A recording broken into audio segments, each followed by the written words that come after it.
Fidelidade a Deus. Essa coisa da fidelidade a Deus me leva sempre ao que você vê escrito, não sei aí em Brasília, mas aqui no Rio tem muito, um, um adesivo de carro. Deus é fiel. Deus é fiel a quem? Não é o contrário, não? Quer dizer que Deus é fiel ao que a gente faz? Sabe? Para mim, esse adesivo é uma deturpação total da coisa, uma inversão total. E o pessoal coloca isso com o maior orgulho, né? Como se fosse íntimo, né? Só da patota do cara. Essa frase é errada por todos os lados, de frente para trás, de trás para frente, porque a fidelidade também a Deus, né, aos princípios e tudo, a gente ainda precisa evoluir muito. Talvez podia até ser uma pergunta, né, assim. Você é fiel a Deus? Aí, né, traz para a Sim. pessoa ali e pensa assim, opa, eu, deixa eu perceber a profundidade dessa frase. Fidelidade a Deus. Depois das primeiras prédicas de Jesus, respeito aos trabalhos ingentes que a edificação do Deus exigia, né, dos seus discípulos, esboçou-se na fraterna comunidade um leve movimento em compreensão, que, pois a boa nova reclamaria tamanhos sacrifícios. Então o Senhor, que sondava o íntimo de seus companheiros de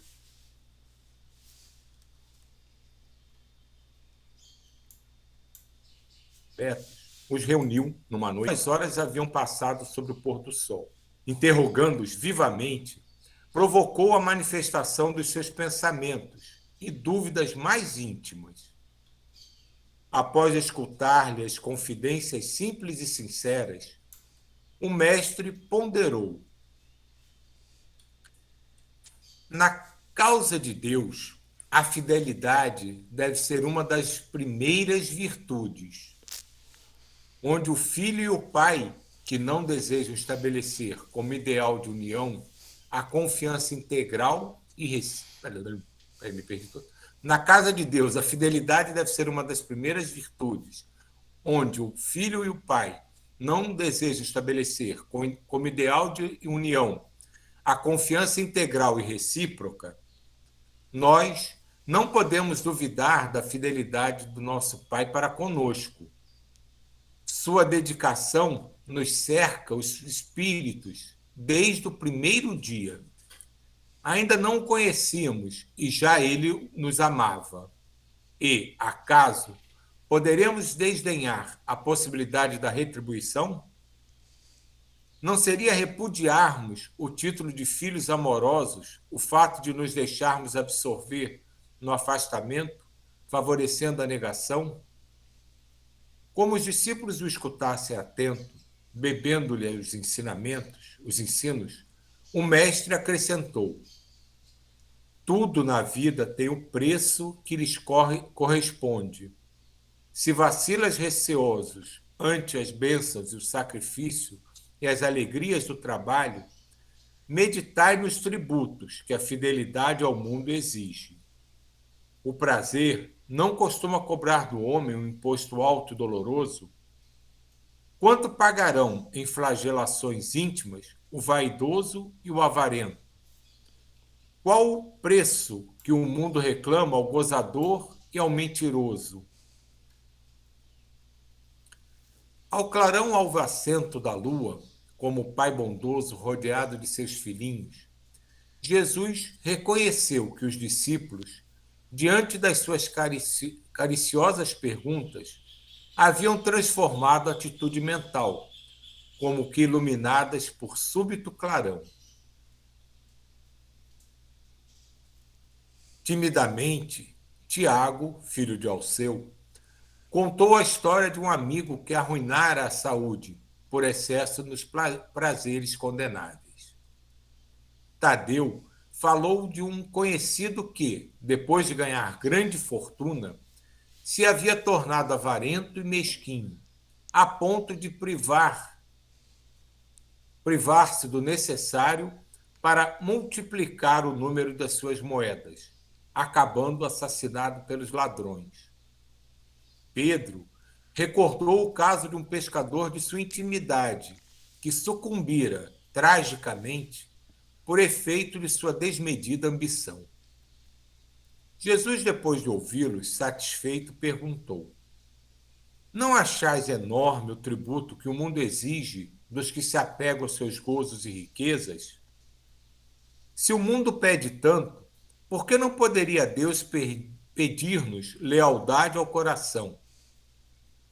Trabalhamos agora pela instituição divina do seu reino na terra. Mas desde quando estará o Pai trabalhando por nós? As interrogativas pairavam no espaço sem resposta dos discípulos, porque, acima de tudo, eles ouviam a que lhes dava o próprio coração. Do firmamento infinito, os reflexos do luar se projetavam no lençol tranquilo do lago, dando a impressão de um encantador caminho para o horizonte, aberto sobre as águas por estes deslumbramentos da luz. Enquanto os companheiros meditavam no que dissera Jesus, Tiago se lhe dirigiu, nesses termos: Mestre, tenho um amigo de Corazim que nos ouviu a palavra santificante e deseja seguir-vos. Porém, asseverou-me que o reino pregado pela vossa bondade está cheio de numerosos obstáculos, acrescentando que Deus deve mostrar-se a nós, outros somente na vitória e na ventura. Devo confessar que hesitei ante as suas observações, mas agora, esclarecido pelos nossos ensinamentos, melhor vos compreendo e afirmo-vos que nunca esquecerei minha fidelidade ao reino. Aqui nesse parágrafo, acho que traduz exatamente o que a gente discutiu do adesivo, né? Deus é fiel. Né? E as pessoas querem que Deus esteja presente, mas só no lado bom das coisas, né? Na hora do sacrifício, todo mundo acha, pô, que não é bem assim, né? E que Jesus chama a atenção, né? Nós estamos aqui há quanto tempo? E antes disso, há quanto tempo Deus trabalha por nós, nos encaminha, nos protege, nos orienta, permite que tenhamos acesso a todas as formas de crescimento. E nós esperamos ainda a fidelidade dele, né? Já que a gente está aqui, que a gente é bonzinho, então ele tem que ser nosso parceiro. E um ponto também nesse texto é quando ele fala sobre os tributos da fidelidade da pessoa, né? Então Jesus fala quando a pessoa ela se torna fiel aos seus prazeres, aos seus defeitos, que há um tributo para isso, né? E se refletir, ainda mais considerando a vida espiritual que ela prossegue, então o tributo, que é na verdade a lei do retorno, ela é muito maior. Né? Assim, ela é muito mais no sentido, ela é muito mais danosa à pessoa. Né? Então a pessoa ela pode achar que ela está se dando bem ali, mas depois vai ter o tributo, vai ter o retorno. Então aqui ele mais ou menos chama atenção no ponto de aonde que a gente escolhe se ligar, né? Onde que a gente escolhe ser fiel.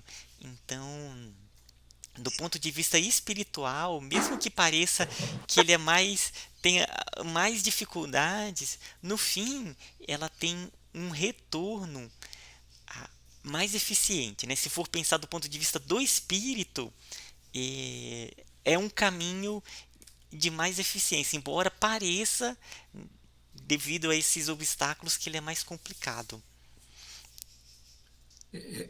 Nesse ponto que você às vezes ouve, né, uma certa revolta de algumas pessoas, né, quando eles veem as pessoas que eles mesmos reconhecem que fazem tudo errado, né, que são gananciosas, que são corruptas, que são desagradáveis, são cruéis, e para os padrões terrenos elas se dão bem, elas vivem bem, têm dinheiro, têm regalias. Então as pessoas confundem esse momento, né, histórico de cada um, achando que aquilo é se dar bem, que ele ainda se sente muito preso às coisas da terra, né? Então aí gera uma incompreensão, né? Pô, mas como é que pode uma pessoa ser tão ruim, fazer tudo errado e se dar bem na vida? E acha que tudo dá certo para ele. Olha, ele conseguiu isso, o cara evoluiu naquilo, está mais famoso. Mas eles não pensam desse aspecto que o Ismael falou. A lei do retorno, ela normalmente não é imediata. Ela te dá tempo de você refletir. E ela só age com o peso da mão de Deus, se podemos dizer assim, depois que ele já esgotou todas as possibilidades que ele podia te dar para você reconhecer um caminho diferente por você mesmo, pelo amor. Aí, quando ele percebe que você precisa de uma ajuda maior, aí surge uma pequena dificuldade para você ter que ultrapassar aquilo e repensar a forma como você está vendo a vida.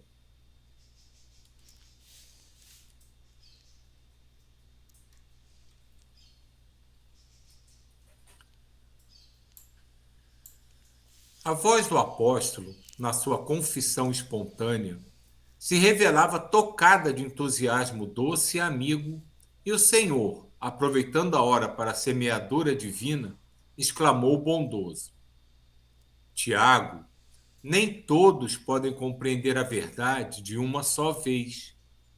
Devemos considerar que o mundo está cheio de crentes que não entendem a proteção do céu, senão nos dias de tranquilidade e de triunfo.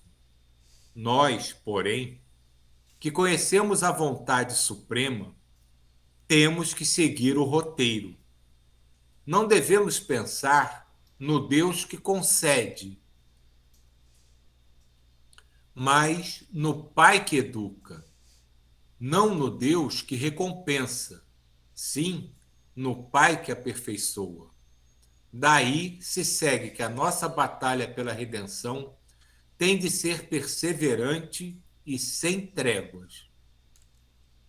Nesse ínterim, todos os companheiros de apostolado, manifestando o interesse que os esclarecimentos da noite lhe causavam, se puseram a perguntar com respeito e carinho. Silvio, antes de ir para essa outra pergunta, é, foi bem esse ponto que a gente estava conversando. Eu achei bonita essa parte aqui quando fala, né? Ah, né, que não devemos pensar no Deus que concede, mas no Pai que educa, não no Deus que recompensa, e sim, né, no Pai que aperfeiçoa.